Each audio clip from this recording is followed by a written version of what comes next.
Good. All right, let us know when we ready. What's that? The chair? Oh yeah, you got it, son.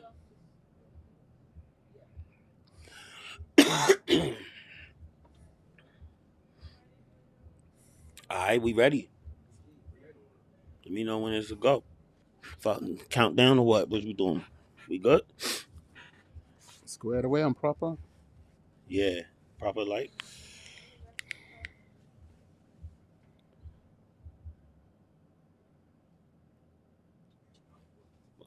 All right, we Gucci. All right, yo, I can talk. I can even start my intro. Oh, I can start. That's what I need to know. Y'all gotta let you know what I mean. Let me know where I'm at with it. Yeah, but you put in this work already. You should be guiding, son. Or let me know what we doing. You know what I mean? 'Cause we the guest. I'm the host, but this my guest, huh? Yo, Loose son. He be learning all of this shit, son. He be doing the mic.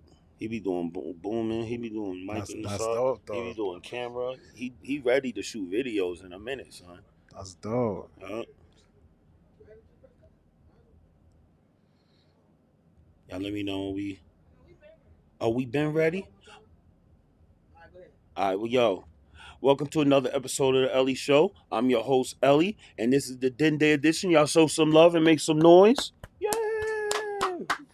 Yeah, on my left, on my left, I got my brother here, Great Scott. Yo, Great Scott, how you doing, man? Yo, peace, Ellie. Very, very fiery MC, very, very sharp with it. Always been one of the greats out here in Atlanta since I've been down here, yo. How you doing, fam? Yo, I'm doing lovely, fam. Yes. You know what I'm saying? I spent 9 years in the city of the Grizzlies, Yeah, yo. and so it's good to actually come back to ATL because, this is home. Right. This is Yo, home. matter This of is where fact, that's everybody's. right. You was out where was it? You I was was in in Memphis, Memphis. Tennessee. I was in Yeah. Memphis, Tennessee on some business going back and forth and Yeah, forth and son. back. And so man, I tell you, it was almost like 9 tours of duty, Uh-huh. being on in Memphis, Tennessee. Shout out Yeah. to the good people of Memphis, you know what I'm Yo, saying? But shouts it's out to but it is a Memphis, wild yo. town, make no mistake. Yeah. Not unlike any, what we would call a major city, but it's definitely Uh-huh. a distinct type of Yeah. dysfunctionality. You know what I'm Okay, saying? okay. But all that aside, though, I'm grateful for the time that I was able to spend in Yeah. Memphis, Tennessee, and I appreciate everything that I was able to actually accomplish while I was out there. So I was just on Right. my missions. Mission accomplished. I'm back in Right. And now you ATL. back. Yo, Yeah, welcome back, fam. When I got the news, I was like, no way, yo. I didn't even believe it, yo. yeah, no doubt. That's some real shit. So, son, on this episode, this particular edition, Mm. everybody that come up here, we asked them a story on when y'all met the Lions Den and what was that experience like, son? And if you got something you remember. Yo, you know what? Because a lot of cats, like, Price was like, yo, you know what's real? He couldn't even remember when. Yo, It was just like honestly, automatic. you know what's so dope about Lions Den Go ahead, is bro. that at this stage in my life, I've known all of the Lions Den longer than I've not known the Lions Den. You Wow. see, so How what's like so? because it's just like, all right, so but it's when we all meet, we're just these youths, you know what I'm saying, in Right, Atlanta, right? right. And and essentially we're still in our teens, Yeah. So granted, we had already grown up, but then we grew up together. Right, right. We Yep. became adults Right, together. right, right, So Dio, Luz, right, right, Brain, right, Saber, right. everybody is, Yeah, Quasi. I can go on and on, Yeah. as Burn yeah. Flame. And You know what I'm so saying? I think if I had to recall, if I absolutely had to recall, it definitely comes from my Cult of Icon days. I was in a Mm-hmm. squad called Cult of Icon. We ran Mm-hmm. rampant through the city, city, reign terror Yeah. during that era. And so and Bars. and and Dio was more than likely who approached me. I'm recollecting this. I'm recalling this because I actually have photographs from Wow. one of our performances Yeah. at the den, Yeah.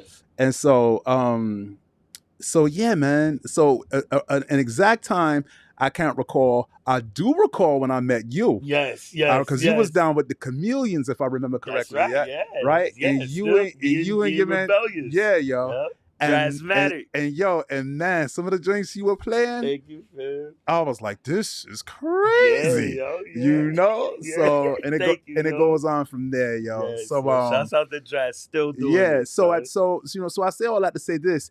It would almost be like trying to recall when you met your first cousins. Yeah. Exactly. You know what I'm saying? It's like we family and we go back that far. Yeah, So yeah. I have, you Yeah, 'cause know, that's 2000s. So you talking about prior for us, and even for with y'all Dio early and them, it's 2000s. even more. For us, yeah, that's Even we more talking back. about like Mhm. 96, Yeah. 97. Yup. Yeah. Easy. Yeah. Easy, yo. Absolutely. So wow, son. That's over 25 years. You know, so. I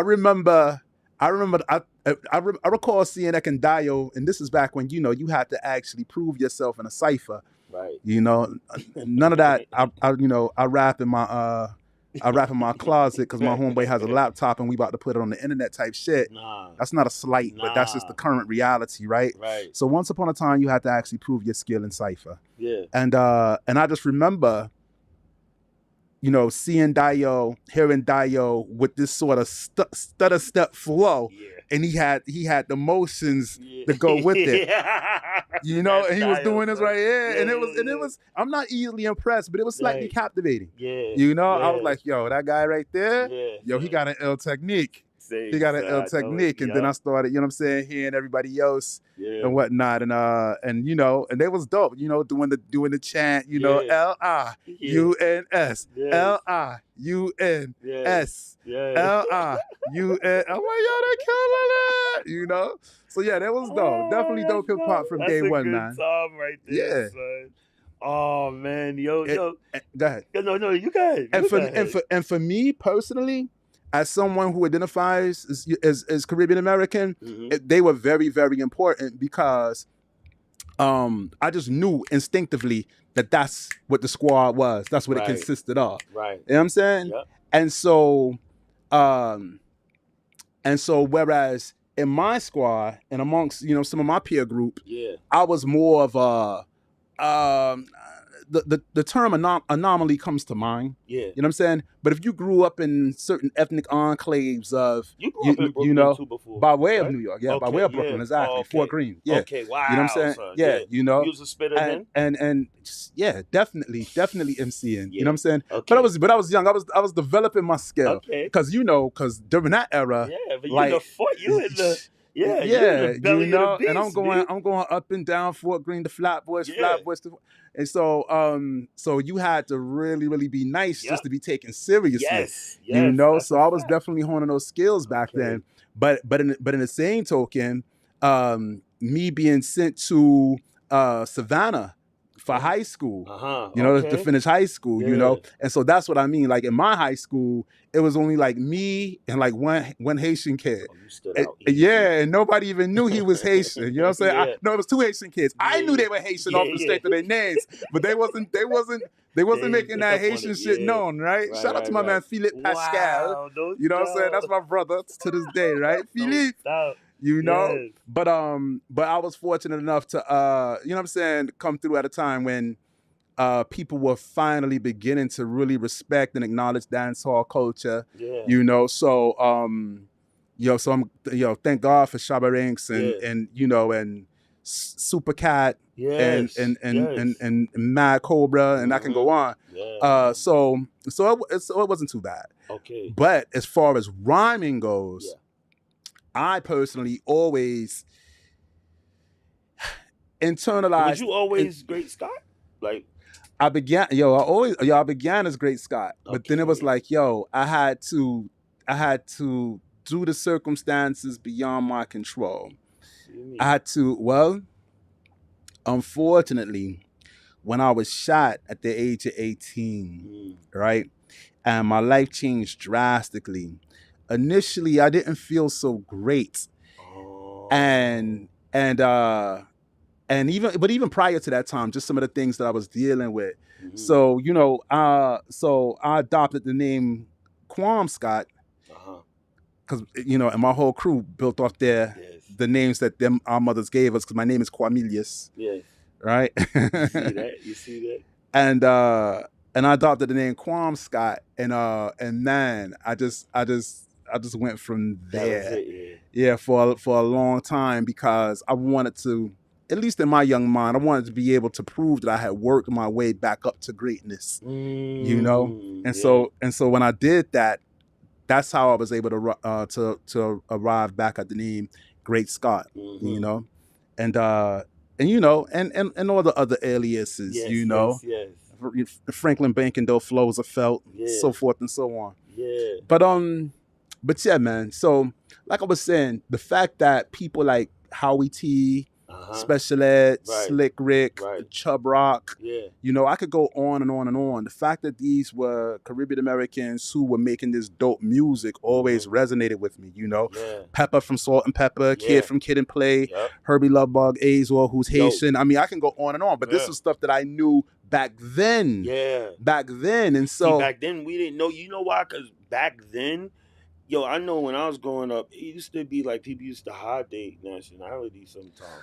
I think certain groups may have, but I don't think it was as significant when in terms of hip hop culture, because hip hop culture took precedence over everything else, any type of ethnic identity. That's true. Because hip hop was multicultural from the start. And I know there's been an ongoing controversy as to who started this and da. Make no mistake. It is almost statistically possible to have a cultural movement born of marginalized youth in New York City in the 1970s without it being multicultural. The fuck do you, what? Say that, son. It's impossible. Yeah. And so just because cats were not on the turntables and the mics and doing the dance, pronouncing their ethnic backgrounds, you had better believe that when they went back into those homes with their parents and grandparents, Spanish was being spoken, Patois was being spoken, Creole was being spoken. So that's what that was. And so for me, coming from a group who was initially marginalized, but then people began to gravitate to, I understood the power of hip hop. I knew a lot of that was happening through hip hop. When I think about, like I made mention of Pepper from Salt and Pepper earlier on. Pepper Jamaican? Yeah, she's Jamaican. Yeah, that's your peoples, exactly. And so by this time I just, I've internalized all this for many, many years. So it's just, firsthand knowledge for me. But she, first off, her name's Sandy.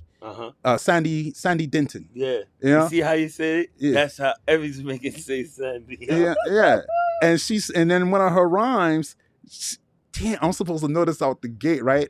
I need the proper spliff to make it come forward. But yeah, she says this line, "Who it's me?" Was it Sandy, the Salt and Pepper? And the way she said it, I was like, Jamaican. You know what I'm saying? All the way down to the style of dress, the flair and whatnot,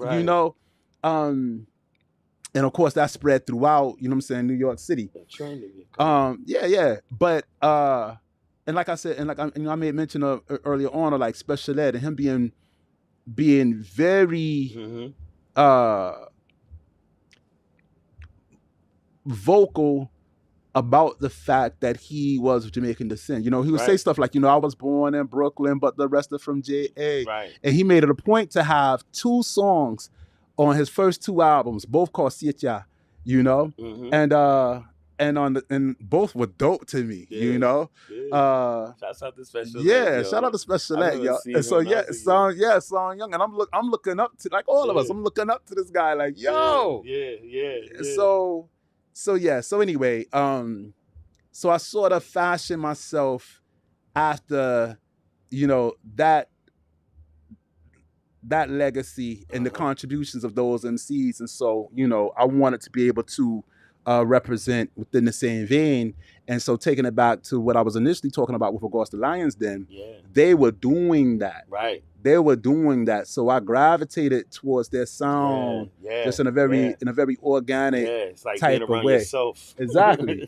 It was like being around myself, Yes, yo. like being around family. Yep. So that's what that was, man. That's dope, man. Yeah. You see what I'm saying? Yo, man, that's why I just wanted to build with you, man. This is the Den Day edition, but next time I want to get you on the show and we just go fully in with, you know what I mean, you and your come up and you and your music and you and your, like, matter of fact, let me ask you that. What inspired you to be the artist that you're? Did you always write rhymes or did you ever start doing something else and then transition to? Nah, yo. No? Early in life, I knew I wanted to MC. Word. Absolutely. What did you Absolutely. see that Um, gave you that, like, yo, I can do this? my parents listened to a lot of hip hop early. Really? Before hip hop was popular culture, my parents listened to hip hop.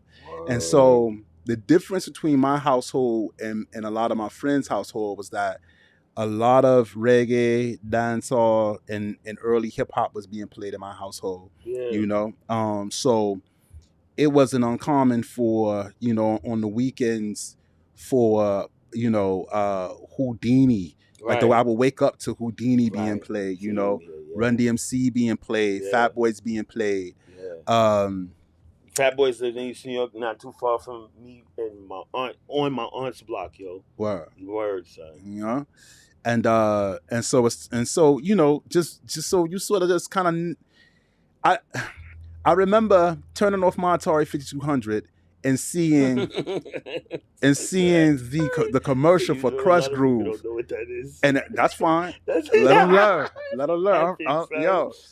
And so Crush Groove was classic. Yo, and I was wilding the fuck out. LL Cool J was like, that's that part right there. Was it for me. When he came through and said box. Yeah. And he did radio for like 10 seconds. I was like, that's what I want to do. That's what I want. That's what I want to do. Yeah, you know. Real, and so you start writing your little rhymes and whatnot. I was fortunate enough. We moved to the Pacific Northwest and back to the South. So I had a teacher, Mr. E. Larry McDuffie. Shout out to Mr. McDuffie. Shout out Mr. McDuffie. He was a radio DJ in the evenings, right? So he would get promotional copies of all types of vinyl, and he played hip hop. And so he did. That's the thing. He didn't play hip hop. Okay. He played like gospel and R&B at the radio station. So he would just bring all the vinyl to us, and then you score well on a quiz, you get a 45. You make a high score on a test, you get a whole album. These kind of you go vinyl? And the vinyl is in the front of the class beneath the chalkboard. Nobody dare touch it. It's out there. Nobody dare touch it. You just want to score well so you could get the vinyl. You know what I'm saying? And he would challenge us. You know what I'm saying? He'd be like, yo, whoever scores, you know what I'm saying, high on this particular test, you know what I'm saying, they could get 245. So yo, man, this is a fantastic era. This is a fantastic era. This is this is the 87, 88 era. Yeah. Yeah. Absolutely. Ooh. Absolutely. Ooh. And so, like, you know, Bigger and Deffer is out. Yes. How You Like Me Now is out. Yes. You know what I'm saying? Wow. It Takes a Nation of Millions to Hold Us Back comes, I want to say it's around that same time. Right. Yeah. So maybe later that summer. 'Cause I remember I had a birthday. My birthday, July 24th, whatever. But let me not get off the point. And so one of the challenges that Mr. McDuffie had, he says, yo, you need to be able to synthesize one of our lessons, you know, from any subject. You can, and you can do it with a visual display. I mean, you know, you can draw something, you know, you could write a poem, you know, you can write a rap, you know, and I'm like, rap? I can do that. Yeah, you know what I'm saying? Yeah. Is this your first rap? This is probably my first official. I'm about to do this rap. Okay. Yeah, and so we were studying the American Revolution, and I wrote my American Revolution in rap form. Rap, yeah. What? I did in 5th grade. Nobody helped you? No. What? No, there wasn't anybody there to help me. I was a latchkey kid. My mother was out of the country. You know what I'm saying? My pops is just working. You know what I'm saying? One of them, yo. Yeah, yo. So I had to come home, you know what I'm saying, make sure I fixed the food for my brother and I. Self-made. Yeah, and just and I would Respect listen that, to the man. radio in the afternoon. You know what I'm saying? Do my chores. Yeah. I'm listening to Dougie Fresh, Yeah. Rakim. You know what I'm Dougie saying? Fresh, Rakim. I Yeah, just be sleeping on Dougie Fresh. Dougie Fresh. yeah. The world's greatest entertainer. Absolutely, Yes, yo. But anyway, long story short, man, I did that Revolutionary War rap. How did they take it? Oh man, exceptionally well. Mm. Exceptionally well. I'm gonna give you kids a lesson in history. This rap was not bitten. It was created by me. At the Battle of Bunker Hill, the British attacked, so we had no choice but to fight them back. We drove them down the hill several times like mice. Almost stopped them, almost put them on ice, but we were running out of ammo, so we retreated, and that is the way that we were defeated. Please take note that at the end of the war, so sit back, relax while I say some more. All that kind of stuff, right? Yeah. I'm like, yeah, because I'm like 10 years old doing this, right? This is crazy, son. And so that coupled with like high scores on the ITBS, whatever, got me a meeting with Public Enemy. He would bring groups like if you were doing a show in the city, he would actually arrange for you to be able to meet them if you had the grades or the scores. Yes, absolutely. Was all of them there? Griff? Oh man, it was. I'm gonna tell you who came through. Jazzy Jeff and the Fresh Prince. What? Yes. If I recall correctly, at that time, I think Flav and Chuck D. Okay. But I was really, really intrigued with like meeting Chuck D. Yeah. Because at that time, you would hear artists before you saw them. That's true. I remember. You know what I'm saying? Yeah. And so I'm listening to Chuck D from my Uzi Weighs a Ton and all this right here from the first album, which is really, really, really big. It was bigger in England than it was in the States. Wow. You see? Wow. And so we had a certain reverence for Chuck D. Yeah. Right? And so but anyway. You was in England too? Yeah. What? Yeah. When? Throughout middle school, part of elementary, yeah. Wow, son. You travel. And but being Jamaican, that's not uncommon. I mean, but we have family. I know, my grandmother come from England through ships, yo. Like I couldn't even find the records, but she would tell us when we was young. Like, you know what I mean? The wind, that whole Windrush generation. Yeah, they caught ships over to England from Jamaica. It's wild, son. Yeah. So anyway, man, but no, man, I was able to meet Chuck D. I got a copy of It Takes a Nation of Millions to Hold Us Back, and that's dope. Yeah, and that was really, really life changing for me. That really changed my trajectory and made me feel like, yo, I could definitely rap. Damn, son, that's dope as fuck. Yeah. Yo. Now that's not to say that it was all easy after that, because you got challenges, you got battles. Yeah. Man, you get told by the older cats, yo, get the fuck out of here. You can't rap. You got to deal with all of that. You did some battling? Hell yeah, absolutely. Absolutely. To the point where I got nice enough. I got nice enough just as far as MCing goes. Yeah. The art of actually like MCing, like rocking a house party, you know? Right. And to the like all the crews that was older would like actually get me somewhat of like a novelty in retrospect, you know? Uh-huh. And they used to call me Scotty. They used to call me Scotty. Yo, we're gonna put Scotty, you know what I'm saying? Put Scotty for being on the mic, you know? And I get up there and do my 1 2 1 2, or I gauge right off, or we down in Flatbush, you know what I'm saying? I'm up there, bidi bidi bidi bo bo, bidi bidi bidi bo bo. I'm like, whatever it takes for the crowd, you know? And yeah, so you learn early through practice, right? And it goes from there. That's dope, son. Yo, y'all make some noise for my bro, Great Scott, man. Yo, this is epic, man. This is some real epic shit right here. I know, yo. Yo, but this is the Dende edition, yo. We real laid back today, man. But I appreciate you coming out, fam. No doubt. Just wanted to get a good brief history with you and the Den and just your upcoming, you know what I mean? Yeah. Like, it's real important for people to know that, man, because y'all put in some work out here in Atlanta, like we all did, but son, y'all was here before I got down here. You know what I mean? I get down here in 98, but son, y'all put in some work out here and set a tone, set a real good tone. The tone is still alive right now. You know what I'm saying? Like, that vibe is still alive. Every time I see anybody of us rocking, I always get that same feel. You know what I'm saying? Like it never has changed. It's always been that. And I thought that was gonna be like the whole native tongue era out here because of Mm. how everybody was just so ill skilled. Like I remember back in the day, son, they used to do some award things. Who was running that? I don't know. You remember that? Yeah, Yeah. I'm just saying, it's just a time. It's Yeah. yo, we ain't even gonna go there, yo. But yo, I remember that era. It was just that era of time, yo.